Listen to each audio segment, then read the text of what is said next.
25절 말씀을 같이 한번 읽어보겠습니다. 만일 우리가 보지 못한 것을 바라면 참음으로 기다릴지니라. 아멘. 이 세상에 고난을 좋아하는 사람은 아무도 없습니다. 다 싫습니다. 피하고 싶습니다. 왜냐하면 그 고난이 견디기가 힘들고 어렵기 때문입니다. 쉽게 이게 우리를 지치게 만들고 낙심하게 만들고 포기하게 만들고 우리의 입술에서 탄식 소리가 나오게 하기 때문에 고난은 싫습니다. 가능하면은 당하고 싶지 않는 게 인지상정입니다. 그러나 여러분, 우리 인생에 있어서 고난을 빼놓을 수가 없다는 사실입니다. 특별히 예수 믿는 그리스도인이라고 한다면은 어느 누구도 고난을 피할 수가 없습니다. 예수 그리스도를 믿고 나면은요, 신앙생활 시작하게 되면 고난이 사라지거나 줄어드는 것이 아니라 오히려 더 큰 고난을 직면할 때가 많습니다. 그래서 어떤 분은 참 힘들고 어려워서 교회에 옵니다. 신앙생활 해보고자 합니다. 그런데 하니까 더 힘들고 어려움을 경험해가지고 낙심하거나 포기하는 사람들이 간혹 있다라는 것입니다. 그래서 사도 바울은 우리가 지지난주였죠. 그 10절에 나와 있는 것처럼 이 고난이 그리스도인이 고난받는 것은 영광을 누리기 위한 필수 과목이다. 고난은 우리 모든 그리스도인이 당연히 거쳐야 하는, 반드시 거쳐야 한다라는 이야기를 하고 있습니다. 여러분, 예수님께서 십자가의 죽으심과 부활로 인하여서 이 죄와 죽음의 세력을 정복하셨습니다. 그럼에도 불구하고 우리가 고난을 누리면 예수님께 정복당한 이 죄와 이 악의 세력이 이 땅에서 아직까지 그 세력을 유지하고 있다는 것입니다. 그리고 그 세력은 우리 믿는 자들을 끊임없이 괴롭히고 있습니다. 유혹하고 있다는 것입니다. 예수님이 다시 오시는 그날까지, 재림의 때까지 우리는 주님 앞에 가는 그날까지 고난을 피할 수 없다는 것입니다.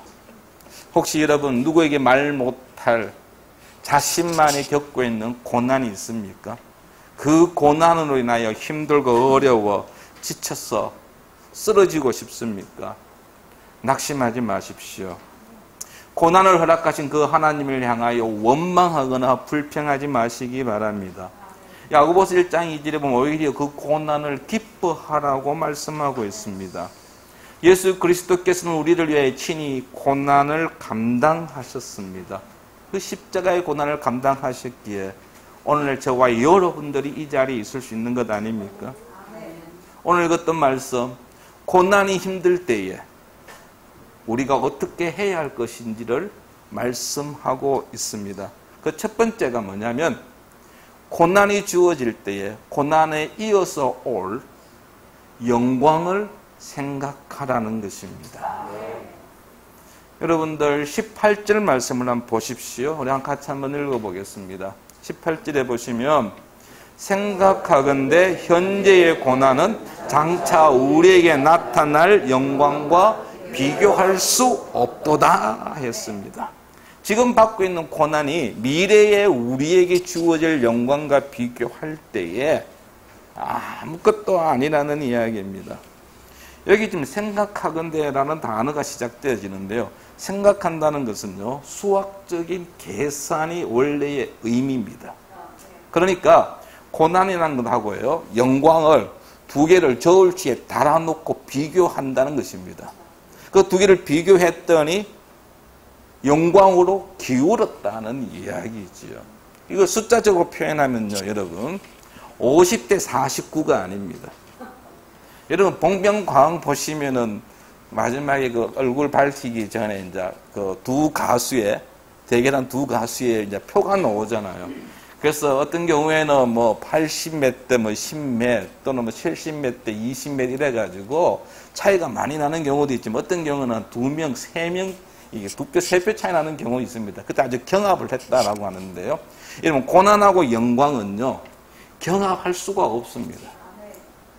50대 49가 아니고요. 좀 과하게 이야기하면 99대 0입니다. 그만큼 영광이 고난보다 훨씬 뭡니까? 낫다라는 이야기입니다. 영광을 생각한다면요, 고난은 상대가 되지 않는다라는 것입니다. 우리가 미래에 누리게 될 그 영광이 지금 내가 감당하고 있는 그 고난의 순간을 압도한다는 말씀입니다. 여기서 고난은요, 우리가 예수 그리스도를 믿기 때문에 당하는 이 세상에서의 고난을 이야기합니다. 고통, 핍박 등이죠. 어떤 분은 정신적인 어려움을 겪는 분도 있습니다. 육체적인 질병이 오기도 합니다. 우울증에 시달리기도 합니다. 주변 사람들에게 오해를 받기도 합니다. 스트레스 받습니다. 신앙인이기 때문에 직장이나 학교에서 고립된 삶을 살 수도 있습니다. 왕따를 당하기도 합니다.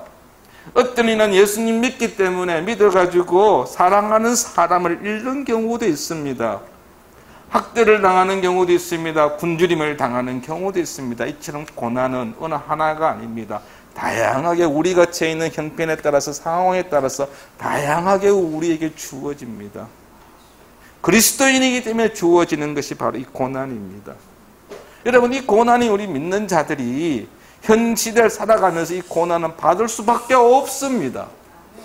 왜냐하면 이 땅에서 하나님의 뜻대로 살아가려고 발버둥 칠 때에 이 하나님과 세상이요, 정반대입니다. 하나님이 가라는 방향과 세상이 요구하는 방향이 같으면은 고난이 없겠지만은 이 두 방향 항상 반대이기 때문에 우리는 그 가운데서 고난을 경험할 수밖에 없다라는 것입니다. 많은 사람들은 오른쪽을 가는데 하나님은 우리에게 왼쪽을 가라고 말씀하십니다. 그래서 그 가운데서 갈등을 느끼게 되고 그게 심해지면 우울증에 걸릴 수도 있다라는 것입니다. 하나님 말씀대로 살기 위해서는 세상을 거스릴 수밖에 없습니다. 위에서는 여러분들 사업, 직장에 다니시는 분들은 뭐 그런 경험이 있는지는 모르겠지만은요, 위에서는 숫자를 조작하라고 이야기합니다. 어떻게 하면 세금을 많이 빼돌릴 것인가? 거기에 머리를 쓰고 부하 직원들에게 이야기합니다. 거래처에 요구합니다. 그런데 예수 믿기 때문에 정직하게 하려고 보니까 부딪힐 수밖에 없습니다. 학교에서도 마찬가지입니다. 친구들이 쓰는 용어, 세상적인 거, 그런 용어를 쓰지 않으려고 하다 보니까 애들과 자기들은 다르다고 생각합니다. 여기입니다. 그래서 왕따시키기도 합니다. 이러한 경우가 하나둘이 아닙니다. 그래서 우리에게 고난이 주어지는 것입니다. 그런데 여러분, 이 고난이 장차 나타날 영광과 비교할 수 없다라고 말씀하고 있습니다. 이 영광은 바로 부활의 영광입니다.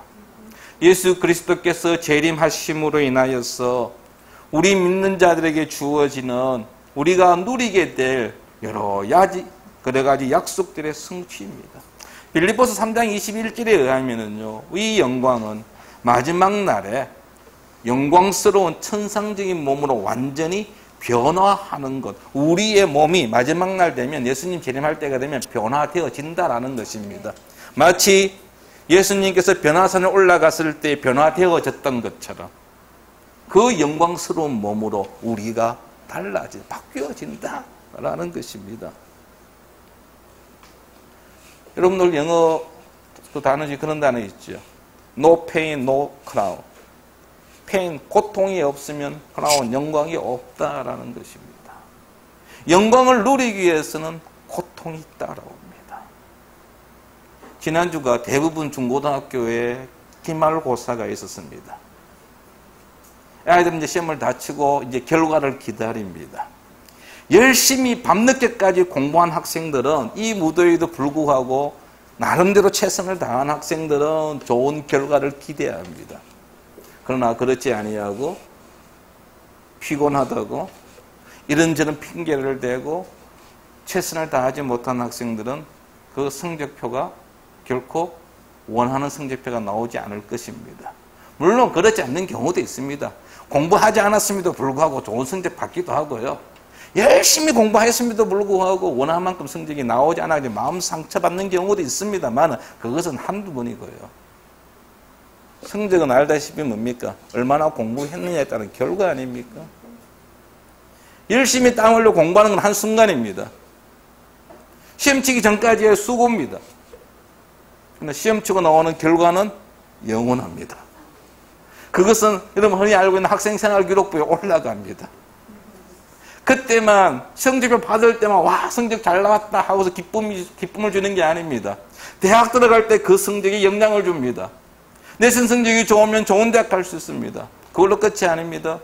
여러분들 죽을 때까지 그 성적표는 남아 있습니다. 그 영광은 영원하다는 것을 우리에게 참 보여주는 좋은 예가 아닌가 싶습니다. 우리가 신앙생활을 하면서 힘들고 어려울 때에 우리에게 있을 그 영광을 기대하십시오. 그래서 베드로가 고난받는 것을 즐거워하라고 말씀하고 있습니다. 자, 베드로전서 4장 13절 말씀을 한번 찾아보시기 바랍니다. 오늘은 제가 PPT로 준비하지 않았습니다. 베드로전서 4장 13절입니다.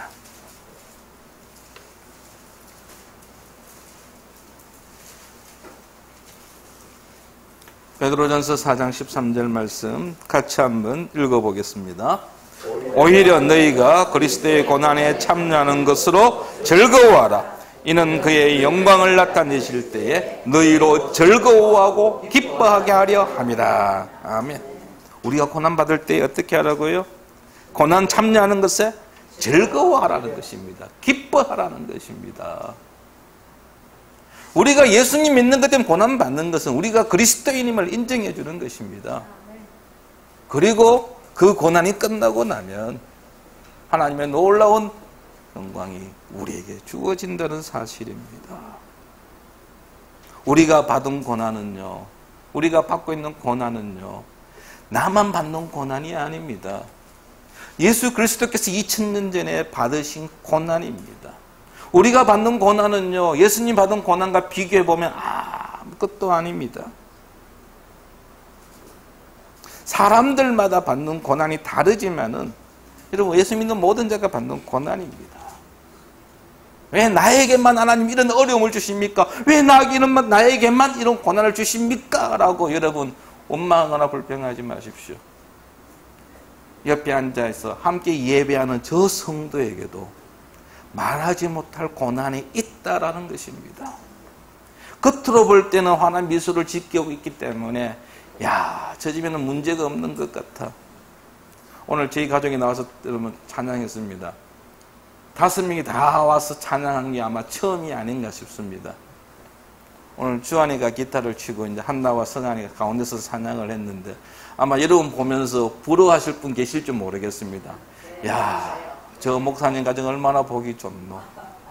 나도 우리 애들과 함께 저기 이렇게 한번 찬양을 했으면 얼마나 좋을까. 근데 우리 애들 나오라 그러면 나올 생각도 안 하고 교회 오는 것만 해도 참 그런 생각 아마 가질 분 계실 줄 모르겠어요. 근데 여러분 전부 다 나와서 찬양하고 하니까 아무런 고민거리 없는 것처럼 보입니까? 자녀들이 여러분 보시기에 참 잘 컸고 신앙생활 잘하고 있으니까 11조도 잘하고 안 빠지고 하고 감사절 헌금도 안 빠지고 하고 액수는 뭐 상관없지만은 주일마다 여러분들 헌금 이런 명단은 다 올라오니까 야, 참 신앙생활 잘한다라고 여겨지십니까? 그래서 저 집은 아무런 어려움이 없다고 생각하십니까? 그런데 그렇지 않다는 것입니다. 다른 사람에게는 말하지 못하지만 나름대로 힘든가 어려움이 있습니다. 나만의 고난이 아닙니다. 하나님께서 우리에게 고난을 주실 때 영광도 함께 주신다는 사실을 기억하시고, 여러분 자녀가 힘들게 하기 때문에 오히려 그 자녀를 위해서 기도하는 건 아닙니까? 자녀가 힘들게 하지 않으면 자녀를 위해서 기도 안 합니다. 솔직한 말로. 잘 크고 있는데 왜 기도해 줍니까? 근데 자녀가 자꾸 속을 뭡니까? 긁고 힘들게 하니까 새벽마다 저녁마다 뭡니까? 그 자녀를 생각하면서 더 기도하는 거잖아요. 오히려 그 자녀로 인하여서 여러분 감사하시고 기뻐하십시오. 여기서 우리 하나 분명히 해야 할 것이 하나 있는데요. 고난은요, 벌이, 징계가 아니라는 것입니다. 하나님께서 우리가 잘못했을 때 죄에 대해서 벌을 주십니다. 하지만 그 벌은 제한되어 있습니다. 우리가 죄 짓는 것을 깨닫고 하나님 제가 잘못했습니다 라고 회개하면 하나님은 그걸로 그 벌은 또 더 이상 주시지 않습니다. 그러나 여러분, 고난은요, 내가 시작하고 내가 끝나는 것이 아니라 하나님이 시작하시고 하나님의 때가 될 때에 그 고난을 끝내십니다.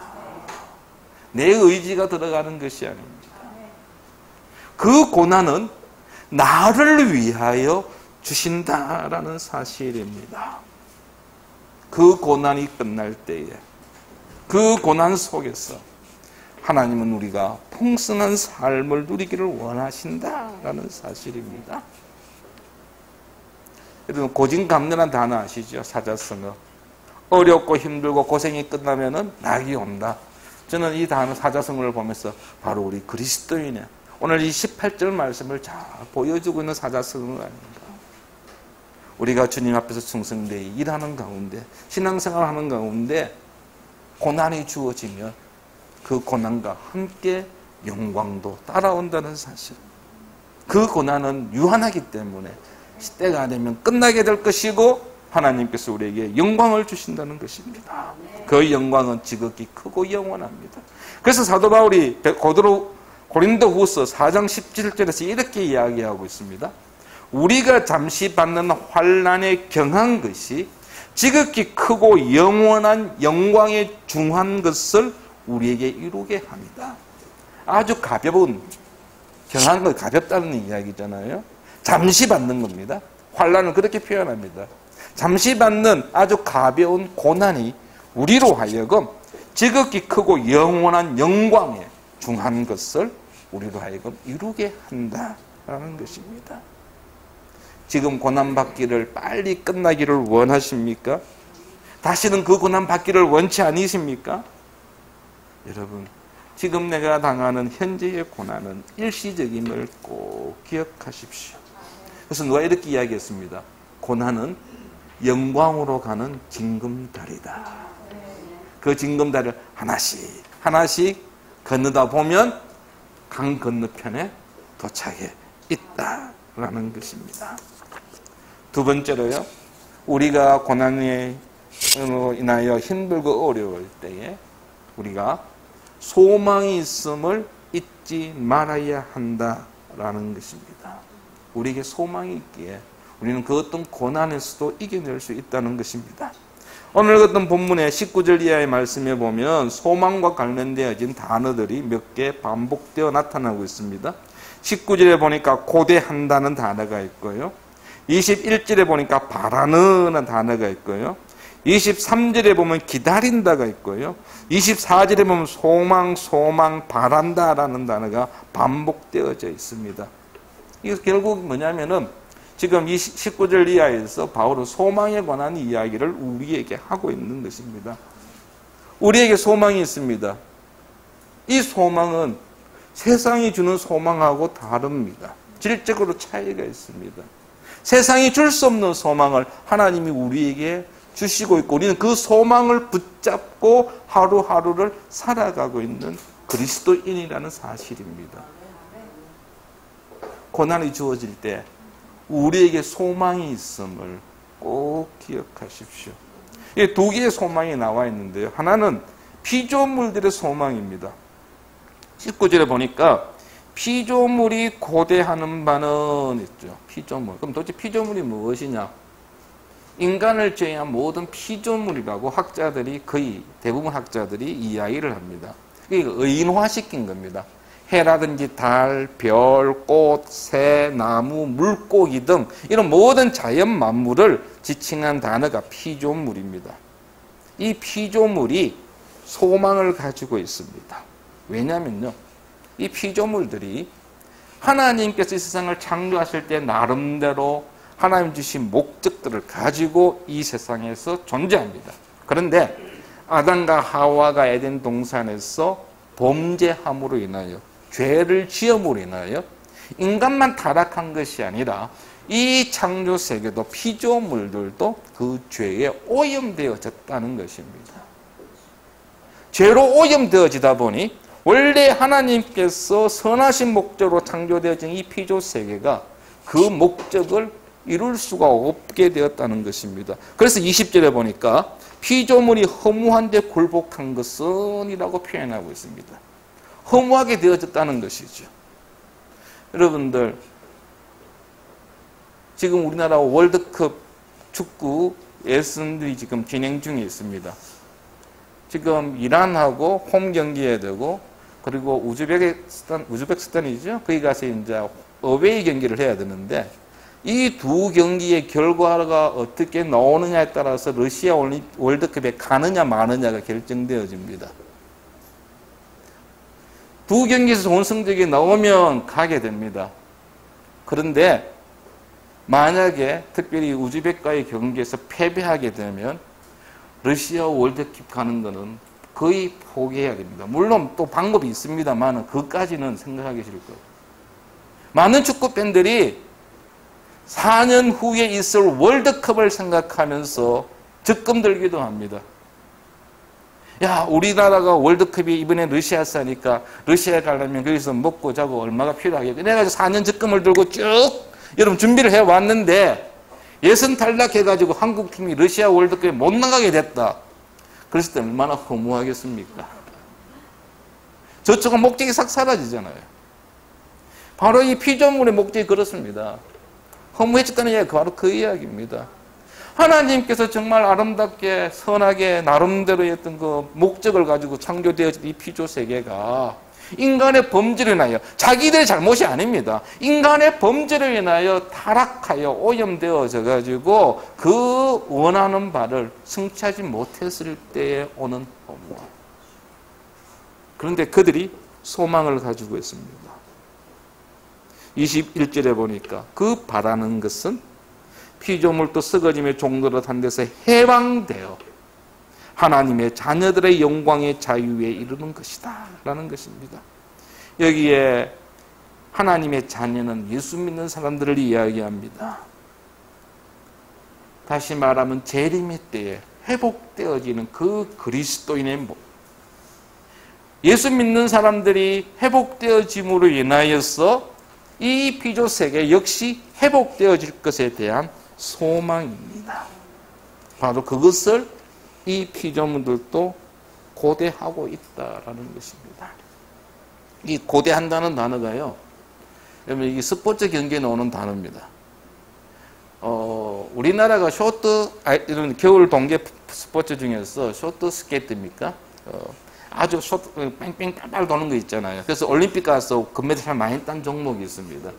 그래서 한국이 완전히 남자든 여자든 세계적으로 알려져 있는데, 한국이 금메달 따면서 한번 놀라운 전법을 뭐랄까요, 1등 들어간 법을 한번 보여준 게 있죠. 흔히 말해가지고 그 칼날 내밀기. 분명히 몸은 뒤에 갔는데 칼날을 앞에 치는 발을 갖다 쭉 내밀어가지고 결승점 저 통과했거든요. 그래 한국 금메달 따고 나니까 외국 선수들이요, 그 다음부터는 자기들도 그렇게 하겠다 해가지고 그 훈련 참 많이 했다고 합니다. 육상에서는요, 달리기 시합에서는 뭐 가지고 하냐면요, 가슴입니다. 결승전삼을 누가 먼저 가슴을 내밀고, 그래서 여러분들 100m 같은 데나 200m 결승전 같은 거 보면은요, 선수들이 막 뛰어가다가요, 결승점은 가슴을 쫙 내밉니다. 뭐 2등, 3등 차이가 많이 나면 굳이 그럴 필요가 없는데, 바로 옆에 있으면요 0.01초라도 먼저 그 자신의 기록을 단축해서 그런 경우가 있습니다. 여기서 지금 여러분들 고대한다는 단어가요, 바로 그런 겁니다. 그만큼 갈망한다는 이야기입니다. 피조물들도. 그들은 하나님의 자녀가 누리는 영광스러운 자유에 참여할 수 있다는 소망을 가지고 있습니다. 인간의 범죄로 인하여 타락되어진 피조물들이 그 영향으로부터 벗어나서 해방되어지기를 간절히 기다리고 있다라는 것입니다. 그런데 이 피조물만의 소망이 있는 것이 아니라 예수 믿는 사람들도 소망이 있습니다. 23절 말씀을 한번 보십시오. 23절 우리 같이 한번 읽어보겠습니다. 그뿐 아니라 또한 우리 곧 성령의 처음 익은 열매를 받은 우리까지도 속으로 단식하여 양자될 것 곧 우리의 몸의 성장을 기다리느니라. 아멘. 성령이 처음 익은 열매, 우리 믿는 자들이죠. 성령이 임한 자, 예수 믿는 자들입니다. 그들이 고대하고 기다리는 게 있습니다. 바로 몸의 속량입니다. 완전한 구원을 이야기합니다. 우리가 예수 믿어서 구원은 받았습니다만은 아직까지 완전한 구원은 이루어지지 않았습니다. 그 구원은 예수님 다시 땅에 오시는 그날 완벽하게 이루어집니다. 바로 우리 믿는 자들의 소망입니다. 이 소망을 우리는 놓치지 말아야 한다라는 것입니다. 이 소망을 붙잡으십시오. 내가 이 고난을, 지금 당하고 있는 이 고난을 이겨낼 때에 여러분 소망을 가지시기 바랍니다. 소망으로부터 힘을 얻으십시오. 아까 제가 중고등학생들 시험 이야기했지만은 여러분 공부하다 보면은 참 짜증나고 힘들고 포기하고 싶을 때 있잖아요. 그런데 내가 열심히 공부해서 1등 해가지고 부모님에게 받을 칭찬을 생각하고 그리고 선생님한테 칭찬받을 걸 생각하고 요즘 뭐 1등 한다고 해가지고 뭐 단상에서 뭐 교장 쓰면 상 받는 일은 없지만은요. 하여튼 그렇게 그것을 생각한다고 한다면은 얼마든지 이겨낼 수 있는 것입니다. 소망을 붙잡으시기 바랍니다. 그런데 이 소망이 지금 우리의 눈으로 볼 수가 없습니다. 24절 말씀해 보니까 우리가 소망으로 구원을 얻었으며 보이는 소망이 아니다라고 이야기합니다. 소망은 눈에 보이지 않습니다. 아직까지 이루어지지 않았기 때문입니다. 하늘의 영역에 속한 부분입니다. 소망을 가진다는 것은 아직까지 우리가 보지 못한 것에 대한 확신을 이야기합니다. 볼 수 없기에 답답합니다. 그래도 우리가 그 소망을 붙잡을 때에 지금 지금 겪고 있는 그 고난을 우리는 이겨낼 수 있다는 것입니다. 소망으로 인하여 답답하시면은 여러분 참고 기다리십시오. 25절에 보니까 이렇게 말씀하고 있습니다. 만일 우리가 보지 못한 것을 바라면 뭐 하라고요? 참음으로 기다릴지니라 했습니다. 기다린다는 게 쉽지 않잖아요. 참을 수 있어야 합니다. 참고 기다려야 합니다. 하나님께서 우리에게 주실 그 영광 하나님 약속하셨거든요. 그래서 우리는 그 소망을 붙잡고 기다리는 것입니다. 우리의 삶은, 우리 그리스도인의 삶은요, 기다리는 삶입니다. 기다리는 삶. 초대교회 교인들은 마라나타 했습니다. 아멘 주 예수여 어서 오시옵소서. 주의 재림을 갈급했습니다. 오늘 우리 역시 마찬가지입니다. 마라나타 주님 오시기를 갈망하며 기다려야 합니다. 세상 사람들은 알지 못합니다. 기다리고 있는 우리를 향해서 비웃을 수도 있습니다. 야, 세상 마지막이 더 온단 말이냐. 그러나 여러분 참고 기다리시기 바랍니다. 참고 기다릴 수 있는 이유는 딱 하나입니다. 신실하신 하나님 때문입니다. 그 하나님이 우리에게 약속하셨기 때문에 그 약속을 붙잡고 우리는 오늘 또 참고 기다립니다. 우리가 가진 소망은 결코 부끄러움을 당하지 아니할 것입니다. 힘들고 어려워도 원망이나 불평하지 아니하고 포기하지 말고 기다리십시오. 어떤 고난에서도 흔들리지 마시기 바랍니다. 소망을 놓치지 마십시오. 말씀을 정리하겠습니다. 우리가 하나님의 자녀로 이 땅에서 살아갈 때에 고난은 있기 마련입니다.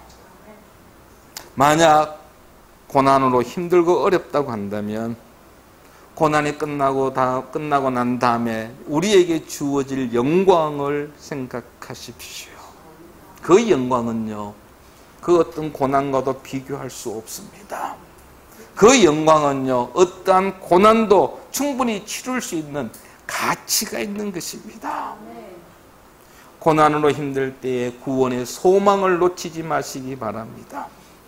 아직 온전히 이루어지지 않았지만은 우리는 구원받았습니다. 주의 재림의 때에 완성되어질 것입니다.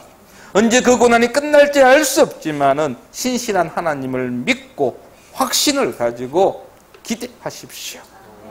고난으로 인하여 우리의 믿음이 흔들리지 아니하고 오히려 더 굳건해지는 우리 모든 성도들 되기를 축원합니다. 아버지 하나님, 우리가 이 땅에서 살다 보면 특별히 그리스도인으로 살아갈 때에 생각지도 않는 고난을 직면할 때도 있고 그 고난으로 인하여 정말 지치고 낙심되어지고 포기하고 싶을 때 있습니다. 아버지 하나님, 그 과정 속에서, 그 고난 속에서 우리의 믿음이 흔들리지 않게 하여 주시옵소서.